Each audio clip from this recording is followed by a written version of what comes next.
426번이 사실은 우리가 성령 강림 대축일 그때쯤 해야 딱 맞는 건데 그 표본 같은 짐승이 너무 내용이 방대하고 알아야 될 게 많아서 그걸 몇 번을 다루다 보니 이 성령 강림 대축일에 해야 될 게 여기로 밀려 나온 거죠. 내용상 오늘 이제 이거를 한 이유가 있어요. 그 표본같이 생긴 짐승 다룰 때 10계명 다뤘잖아요. 그리고 7개의 덕행에 대해서 다뤘잖아요. 7개의 덕행을 먼저 다루고 나서 10계명을 후에 하긴 했지만 어쨌든 묵시록 13장의 그 표본 같은 짐승 프리메이슨 그 세력들이 7머리와 10뿔을 가졌는데 그 7머리와 10뿔을 가지고 하느님과 하느님 나라를 모독한다. 그 나팔이라는 도구를 가지고 교회를 공격하고 인류를 다 망가뜨려 놓고 죄와 악으로 우리를 이끌어 가는데 그런 내용들을 쭉 그동안 다룬 거예요. 그 듣다 보니까 무섭네. 어머나 무서워. 어머나 무서워. 어머나 이거 누가 이걸 다 지키면서 살아?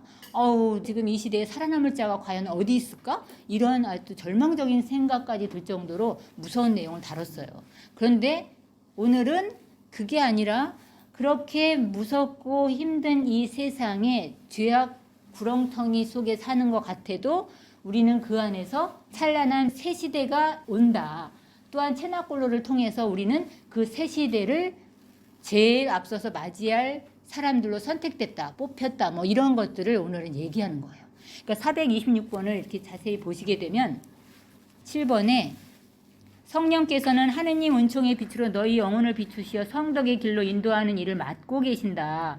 그래서 그분은 너희에게 당신의 거룩한 7가지 은사를 쏟아 부어주시어 너희의 삶을 지극히 거룩하신 삼위 하느님께서 거처하시는 꽃핀 정원으로 변화시키는 향주덕과 윤리덕이 활기차게 성장하도록 해주신다.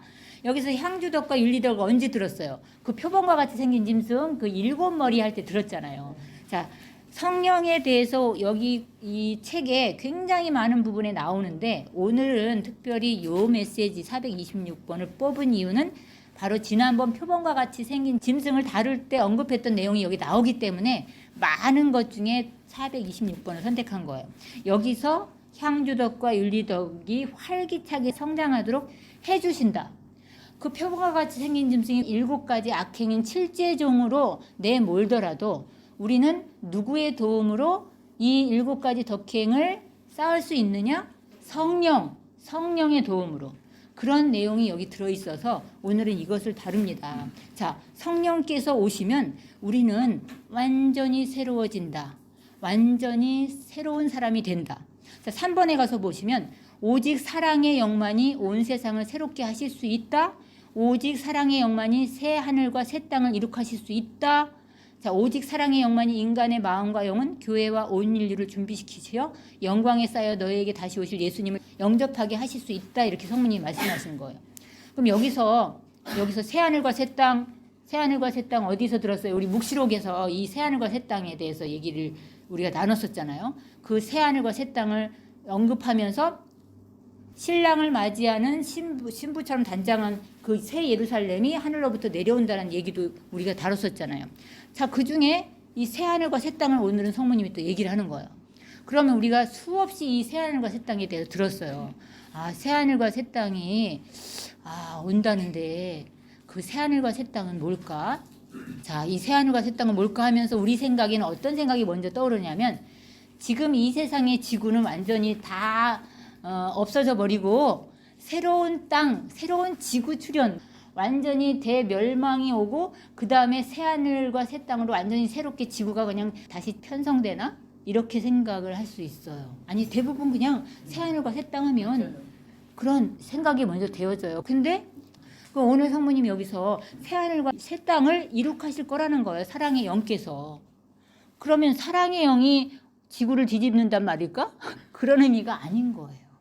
여기서 새하늘과 새 땅은 즉 죄 많은 인류가 사는 이 땅, 죄 많은 인류가 지금 살고 있는 이 하늘, 이것이 완전히 새롭게 되고 정화되고 새로운 인류가 형성된다는 뜻이에요. 그래서 결국 이 새하늘과 새 땅은 내가 완전히 죄로부터 해방되는 새로운 사람이 될 때, 또 그런 사람들이 인류가 모였을 때 그것이 새하늘과 새 땅이다. 그래서 그것이 처음에 죄를 짓기 이전에 지상낙원과 같이 에덴 동산같이 변화될 거야. 그것이 바로 새하늘과 새 땅이야 하면서 오른쪽에 10번에 가서 보세요. 성령께서는 온 인류를 변화시키시고, 자, 온 인류를 변화시키시고 땅의 모습을 새롭게 하시어 만민이 하느님을 향유하고 사랑하고 그분께 영광을 드리는 새 지상낙원이 되도록 하는 일을 맡고 계신다. 그러니까 여러분들 땅을 뒤집어 엎어가지고 지구를 지구 이 땅덩이를 완전히 뭐 갈아엎으실 거다 그렇게 알아들으시면 안 된다는 거예요. 자, 성모님이 여기서 분명히 얘기했죠. 인류가 새롭게 성령에 의해서 완전히 바뀐 그 인류를 말하고 그것은 내 자신으로부터 비롯된다. 성령에 의해서 이렇게 알아들으시면 되는 거예요. 자, 성령께서 오시면 우리는 진리를 깨닫게 된다. 진리를 깨닫게 될 뿐만 아니라 세상의 죄와 의로움과 심판에 대한 그릇된 것도 바로잡을 것이다. 또한 앞으로 일어날 일까지도 알려주실 것이라고 요한복음 16장에서 얘기하셔요. 자, 성령께서 오셔야만 우리는 참된 진리, 참된 구원의 은혜를 실제로 체험할 수 있게 돼요. 성령께서 오시면. 그런데 문제는 성모님이 여기서 오늘 성령의 시대에 대해서 얘기하시면서 강조하시는 게 뭐냐면 바로 지금이 성령의 시대야. 너희가 살고 있는 지금이. 즉 예수 그리스도의 승천 이후 다시 재림할 때까지가 다 성령의 시대야. 그러니까 너희는 기쁘게 재림 이전에 새로운 성령 강림을 준비하고 기다려. 자, 새로운 성령 강림을 준비하고 기다리고 그것을 우리가 맞이할 준비를 해야 된다는 거예요. 자, 그러면 새로운 성령 강림? 성령 강림이 언제 있었는데 새로운 성령 강림을 얘기하시지? 성령 강림이 언제 있었을까요? 예수님이 죽으시고 부활하신 다음에 50일째 성령께서 내려오시는 성령 강림이 있었어요. 자, 그 성령 강림은 첫 번째 성령 강림이라고 하는 거예요. 그럼 말하자면 두 번째 성령 강림이 또 있을 거란 얘기인 거예요.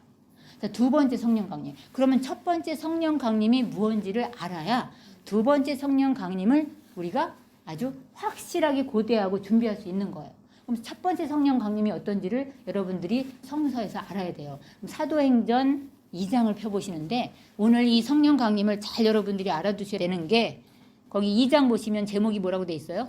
성령 강림. 자, 오순절이 되었을 때 그들은 모두 한자리에 모여 있었다. 그런데 갑자기 하늘에서 거센 바람이 부는 듯한 소리가 나더니 그들이 앉아있는 온 집안을 가득 채웠다.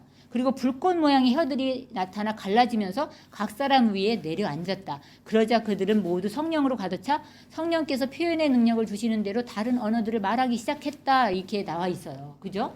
자, 그런데 이거를 오순절 성령 강림이라고 해. 하느님은 아주 주도면밀하고 치밀하게 구원 계획을 짜셨어요. 여러분들 하느님이 대충 구원 계획을 이루시는 분이 아니야. 아주 주도면밀하고 치밀하게 그 계획하신 대로 구원 사업을 완성하시는 분이에요.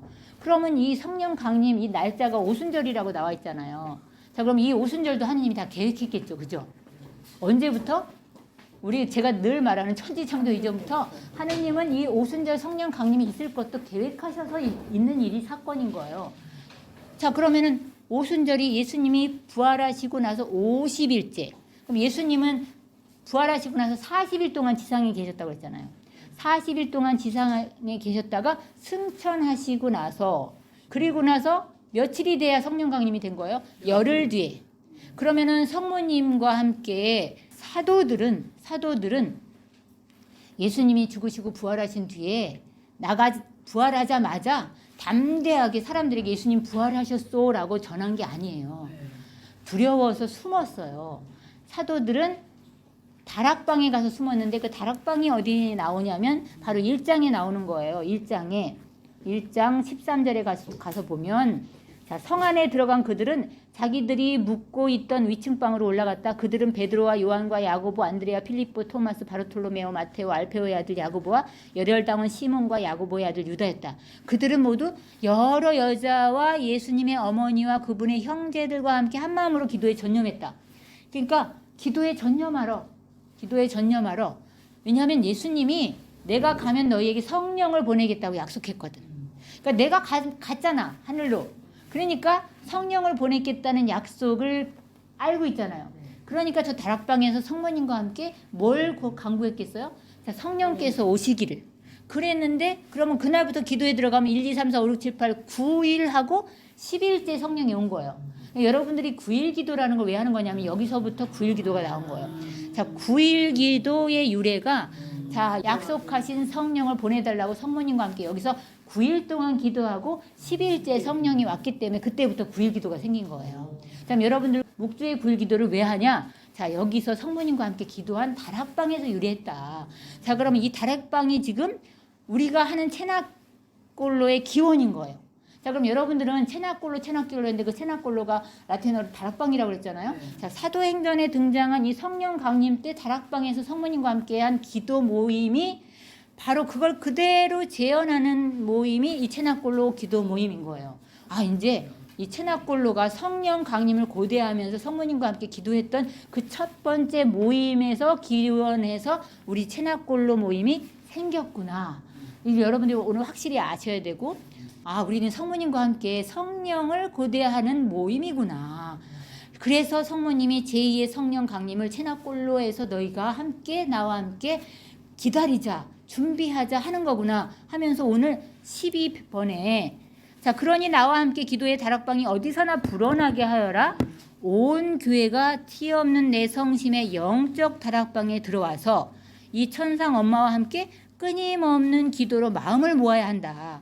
내 티 없는 성심은 황금문이니 이 문을 통해 성령께서 너희에게 오시고 또 두 번째 성령 강림회로 너희를 이끌어갈 것이기 때문이다. 자, 분명히 성모님은 그때 사도들과 함께 있을 때 첫 번째 성령 강림이 있었는데 그와 같은 더 어마어마한 성령 강림, 두 번째 성령 강림이 또 있을 거야. 어디에서? 이 체납골로를 통해서. 자, 그럼 여러분들은 놀라운 지금 선택을 받아 여기 있는 거예요. 사도들처럼 여러분들은 지금 성모님을 모시고 제2의 성령 강림을 고대하면서 여기서 성모님과 함께 기도하는 거예요. 자, 그러면 더 제가 하느님이 왜 주도면밀한 계획을 완성하실 거냐면 이 오순절 성령 강림 날도 하느님은 주도면밀하게 계획했다고 그랬잖아요. 언제부터? 천지창조 이전부터. 자, 그런데 성모님은 이 다락방에서 교회의 첫 번째 사도들을 다독이고 가르치고 이렇게 준비시키고 성령이 오실 거야라는 거를 확신을 시켜준 건 분명해요. 사도들은 사실은 좀 어리버리했어. 그런데 성모님은 그 모든 걸 다 준비하고 알고 있었기 때문에. 자, 성모님은 이미 구약성서에서부터 이런 사건이 있을 거를 예비했다는 걸 다 알고 계신 분이에요. 그렇기 때문에 사도들은 두려울지라도 성모님은 결코 두려워하지 않았어요. 자, 그러면 어디서부터 성모님은 이런 것들을 다 알고 계셨냐? 자, 그리고 성모님에 대한 예표가 구약성서에 다 있다고 그랬잖아요. 그럼 이런 사건에 대한 예표도 구약성서에 다 있는 거예요. 그러면 여러분들이 성서를 다 읽었을 때 구약성서에 어디 이런 것들이 예표가 돼 있지? 지난번에 우리 했는데 그걸 아직도 이제 못 알아먹은 거지. 설명해 주기 전에는 모르는 거예요. 자, 그러면은 또 똑같이 어딜 가야 되겠어? 앞에 탈출길 가야겠지. 모세오경에 가야 되는 거예요. 자, 그러면 여러분들이 성서 통독도 아무리 해도 놀라운 이 사실을 들을 수 없어요. 성모님과 함께 있는 사람은 아까 진리를 깨닫게 해준다고 그랬잖아요. 성모님을 모시고 성모님께 봉헌된 자녀들은 오늘도 얘기한 것처럼 여기에 뭐라고 나왔냐면 6번에 성령께서는 오늘날 너희를 진리의 용감한 증인이 되게 하시어 예수께 대한 신앙을 용감히 증거하게 하는 일을 맡고 계신다. 그런데 5번에 가면 성모님이 뭐라고 그랬냐면 이 시대에 성령께서 하시는 일은 너희를 이끌어 천상 아버지의 계획을 실현하게 하는 것인데 계획이 다 있어. 성서에 통해서.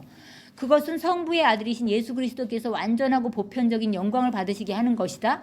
이와 같이 성령께서는 성자께 대한 완전한 증언을 하시는 당신의 신적 사명을 수행하시면서 너희를 이끌어 온전한 진리를 깨닫게 해주신다. 그러면 성서 통독도 하고 하는데 이 진리를 깨닫지 못하는 거예요. 아니, 누가 설명해 주면 그제서야 아, 그런 거야? 거기에 그런 신비가 담겨 있어? 이렇게 할 뿐이야. 근데 성모님은 뭐라고 그러냐면 진리를 온전히 깨닫게 해준다. 성령께서 오시면. 근데 성령께서 오는 조건이 있어요. 성모님이 먼저 내 안에 있어야만 되는 거야. 내가 성모님께 봉헌되어져야 돼요. 성모님과 친밀한 관계를 누리면 성령께서 빨리 와. 왜냐하면 성모님과 성령은 짝이시기 때문에. 자, 그 성령과 성모님이 짝이라는 거를 성서를 통해서 계속 이미 계시해 주고 계셨어요. 예표로서. 자, 그 중에 하나 사건이 뭐냐면 탈출기 3장을 가는 건데요.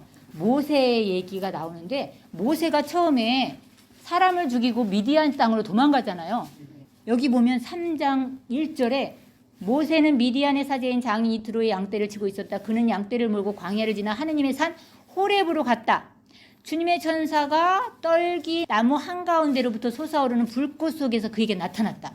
자, 이거 다 읽었죠, 여러분들? 자, 여기서 호렙산이 뭐예요? 호렙산이 시나이산이에요. 그러니까 시나이산에서 이런 일이 벌어졌구나.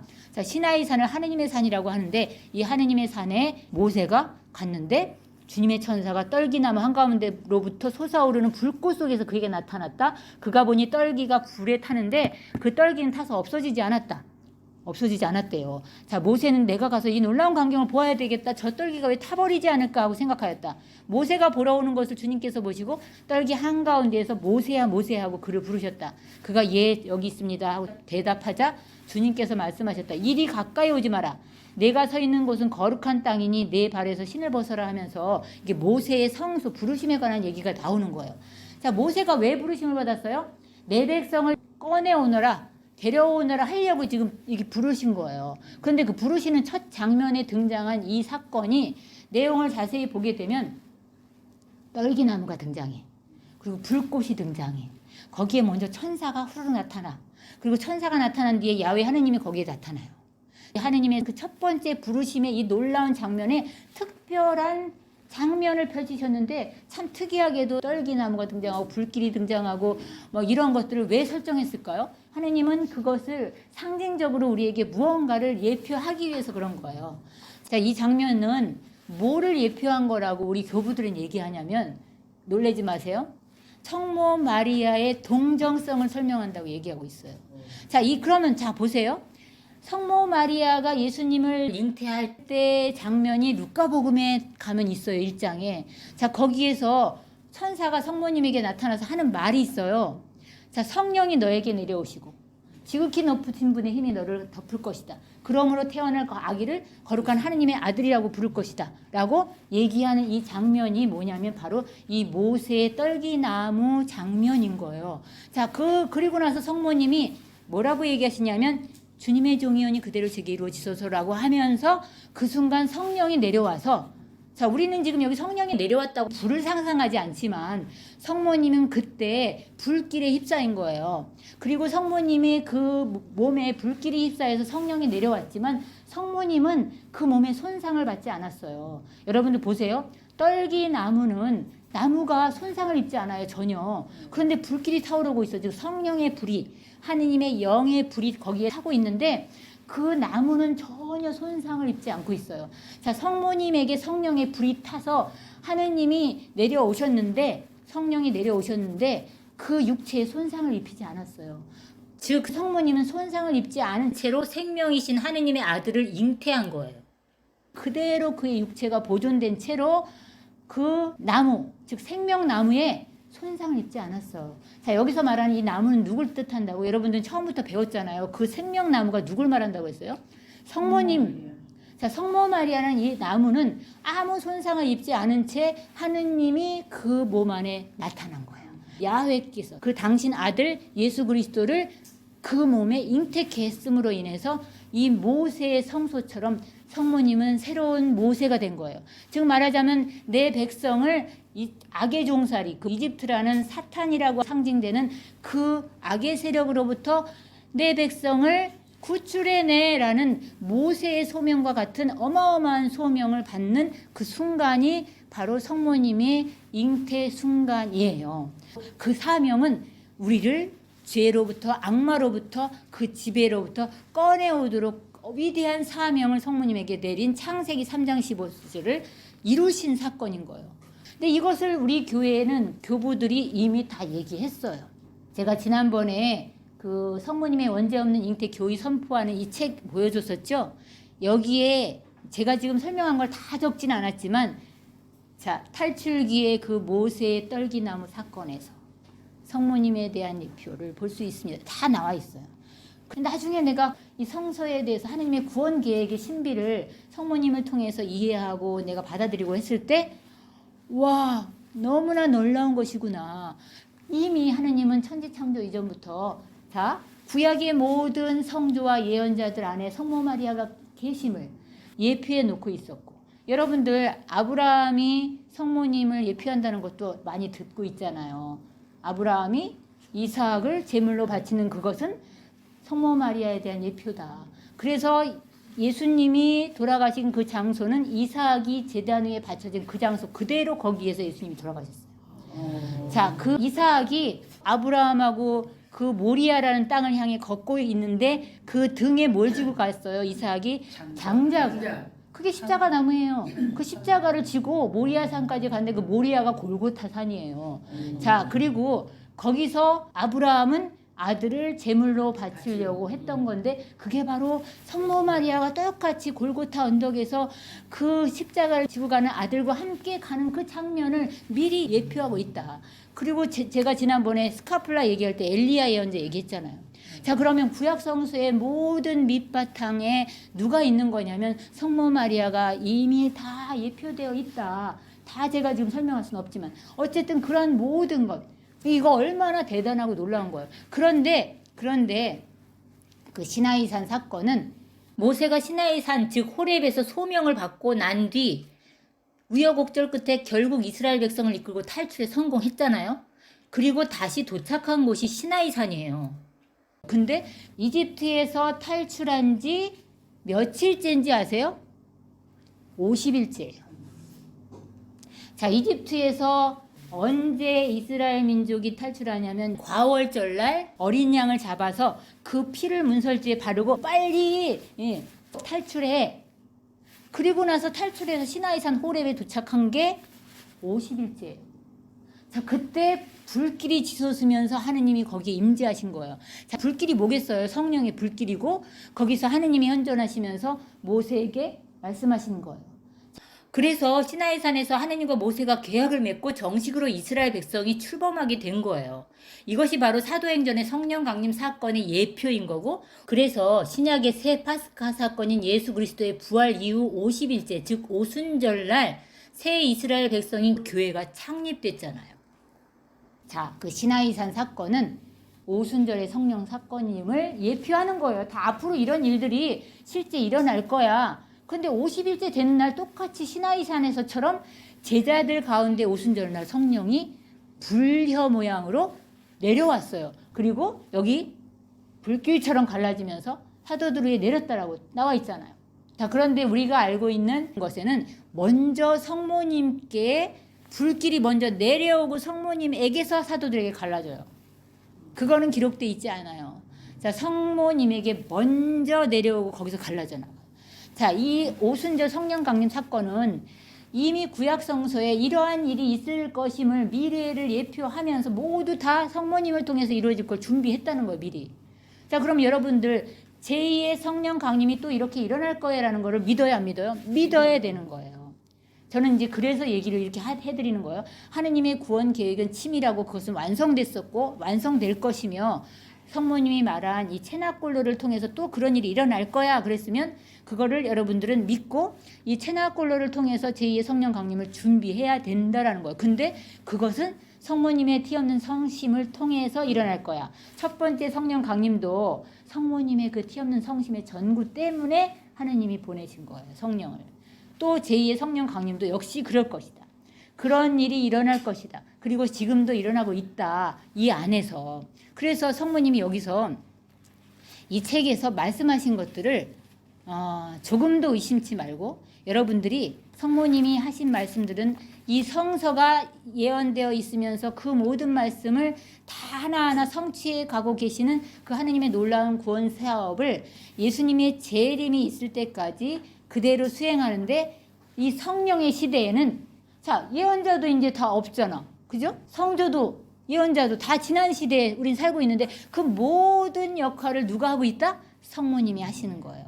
자, 성모님이 모세로서 엘리야로서 아브라함으로서 노아로서 그렇게 성모님 안에서 그 모든 예언의 말씀이 성취되는 시대를 우리는 준비하고 있으면서 미래를 내다보고 있어야 된다는 얘기인 거예요. 그래서 여러분들이 성모님한테 잘 보이는 게 얼마나 중요한지 아세요? 아니 성모님 것이 되는 게 얼마나 중요한지 아세요? 그래서 봉헌을 하는 거예요. 성모님 것이 되기 위해서. 그러면 어떤 일이 벌어지냐? 성모님이 얘기하시는 게 그러면 뭐예요? 나는 성령과 짝이기 때문에 내가 있는 곳에는 누가 내려와요? 성령이 내려오시는 거예요. 그거에 대해서 루도비코 성인은 자 참된 신심 35항에 마리아께서 한 영혼 속에 뿌리를 내릴 때 마리아만이 하실 수 있는 은총의 기적들이 그 속에서 일어난다. 그것은 마리아께서는 다른 그 어디서도 찾아볼 수 없는 순결과 출산의 능력을 지니고 있는 영광스러운 동정녀이시기 때문이다. 단어 하나가 다 새롭게 들리죠? 마리아께서는 성령과 더불어 하느님이시며 사람이신 예수 그리스도를 낳았으며 그리고 세상 끝날에 가장 위대한 성인들을 낳으실 것이다. 여러분들이 위대한 성인이 된대요. 세상 끝날에 나타나게 될 위대한 성인들을 출산하고 교육하는 일은 마리아의 몫이다. 왜냐하면 성령과 함께 놀랍고 뛰어난 것들을 생산할 수 있는 분은 유일하고 오묘하신 동정 마리아 한 분뿐이시기 때문이다. 자, 그리고 36항 뒤에 가면 내가 여기서 마리아를 성령에 떨어질 수 없는 정배라고 한 것은 성부와 성자 사이의 본질적인 사랑인 성령께서 하느님 자녀들의 머리이신 예수 그리스도를 낳고 선택된 사람들 안에서 예수 그리스도를 낳기 위하여 마리아를 당신의 정배로 삼으신 뒤로 마리아는 항상 충실하고 풍부한 출산력을 가졌기 때문이다 라고 이 루도비코 성인이 여기서 말씀하셨어요. 그래서 우리가 성모님께 봉헌하는 이유는 그로 인해서 우리가 받을 성령의 놀라운 체험 속으로 들어가는 것이고 그렇게 해야 성령께서 우리 안에 역사하시게 우리가 마음의 문을 열어놓는 것이다. 이런 거예요. 자, 그러면 오늘 여기서 아까 얘기했잖아요. 우리가 지난번에 이 세상 표범과 같이 생긴 짐승 때문에 우리는 노아의 홍수 때처럼 다 그 물에 잠겨 있고 그게 물에 잠겨서 내가 숨을 못 쉬고 죽어가는지도 모르고 있다. 다 그 죄 속에 잠식되어 있기 때문에. 그런데 성모님이 지난번에 그 표범과 같이 생긴 짐승 다 얘기할 때 10계명 그다음에 7가지 덕행을 너희는 이렇게 지키고 살아야 되는데 그것이 너무나 부담스러운 때가 됐어요. 예전에는 그런 얘기 들어도 부담 안 됐어요. 근데 지금은 내가 너무나 그 덕행들로부터 멀어져 있겠다고 생각되니까 너무 두려운 거야. 공포스러운 거야. 이제 막 부담돼. 어머나 내가 어떻게 살아야 되지? 차라리 하나님을 몰랐었으면 좋았을 걸. 내가 하나님을 아는 바람에 내가 이렇게 구속되는 것 같고 짐을 진 것 같고 막 이렇게 그렇게 느껴진다면 자, 성령께서 오시면 완전히 나는 순식간에 새로운 인간이 된다는 거예요. 자, 제가 예전에 너무나 부끄러움을 많이 타는 소극적인 인간이어서 땅만 보고 다녔어요. 사람을 못 쳐다봤어요. 대인공포증 이런 게 심해서. 그랬는데 정말 어느 날 성령께서 내렸는데 그냥 철판이 돼버렸어. 진짜 이건 내가 정말 철판이 된 거예요. 철판. 아무 두려움, 대인공포증 뻔뻔한 철판이 된 거야. 이제는 아무 그런 게 없어요. 자, 근데 그거는 내 의지로 내 힘으로 된 게 아니에요. 성령께서 오시면서 그렇게 돼버린 거예요. 저절로 된 거예요. 나에게는 말할 수 없는 짐이고 무거웠던 그런 것들이 순식간에 치유된 거예요. 그것은 하느님께서 하시면 그거는 순식간에 일어나는 일이에요. 단 1초도 안 걸려요. 자, 그러면 오순절 성령 강림 때 사도들은 그런 거를 거기서 목격한 거야. 자, 그죠? 그리고 자기들도 그런 체험을 한 거예요. 그래서 어떻게 됐어요? 다락방에서 문을 박차고 나갔어요. 그러면은 여러분들 그 뒷장 오순절 성령 강림 그 뒷장에 넘기면 베드로의 설교라고 나와 있어요. 베드로가 설교 잘했던 사람이에요? 아니에요. 말도 못했던 어부였어요. 근데 그 성령이 내리자마자 문을 열고 나가서 진리를 증언했어요. 순식간에 뭔 일이 벌어진 거냐면 말씀 은사.